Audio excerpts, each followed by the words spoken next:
Tu veux lancer ton activité, avoir une image pro et marquer les esprits, mais tu n'as pas les moyens de te payer un graphiste? Tu es au bon endroit. Je vais te partager aujourd'hui les 5 étapes que j'ai mis en place pour créer mon identité visuelle. Je suis Anne de Anne to Assist et j'ai créé mon entreprise d'assistante digitale et assistante événementielle. Je te partage mes astuces. Étape 1, partir des mots et pas de la couleur. Je n'ai pas commencé par une palette de couleurs et des logos. J'ai commencé par mettre des mots sur les intentions, sur ce que j'avais envie de véhiculer. Donc il est important de pouvoir poser sur le papier qui te ressemble, ce que tu as envie de transmettre. Ce sont ces mots qui ont guidé mes choix. Parce que oui, ton identité, c'est ta com émotionnelle. Et toi, tu connais tes mots-clés? Je suis curieuse de les voir. N'hésite pas à les mettre en commentaire, voir ce qui te représente. Puis en étape 2, nous allons créer une palette issue de ces mots. Je vais te partager ce que j'ai créé de mon côté. Voilà les couleurs que j'ai choisies pour Anne to Assist. Le plus simple, c'est d'aller dans Canva.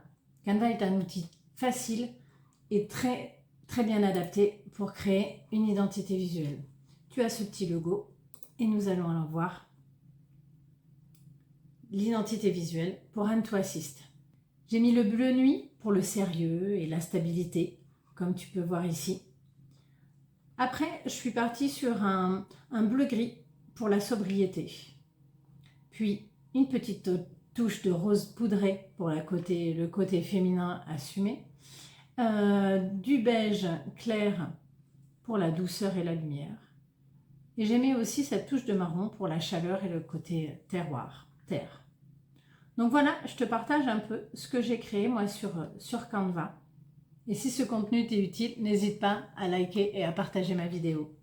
Donc comme tu peux voir, une fois que tu as choisi ici les différentes couleurs qui te représentent, il est important également, désormais, de créer des polices.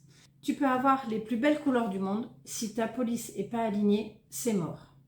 Donc j'ai misé sur des polices lisibles, modernes et qui donnent une image pro. Le pop-in pour les titres, pour structurer mes titres. Le Nunito qui est doux et chaleureux, que j'ai mis un peu ici pour le corps. Et le Railway, léger et lisible, qui me permet d'avoir des sous-titres sympathiques. Reste cohérente, une police pour le titre, une pour le texte et une touche pour les accents, pas plus.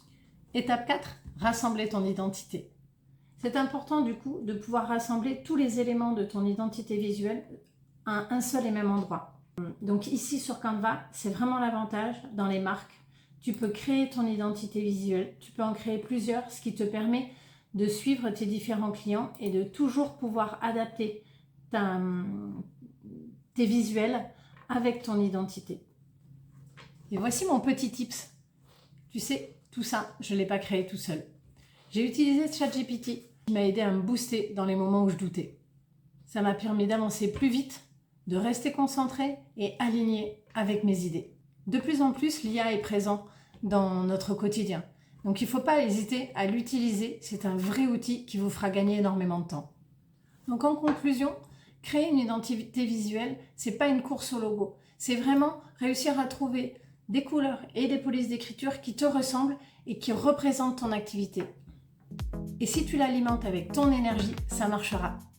Donc dis-moi en commentaire 3 mots qui te représentent et qui représentent ton univers. Je serais ravie de voir ça. Donc une fois de plus, si vous aimez ce contenu, n'hésitez pas à vous abonner, à liker, ça m'aide énormément. Et je vous donne rendez-vous dans une prochaine vidéo avec d'autres astuces d'assistante virtuelle et événementielle. À bientôt!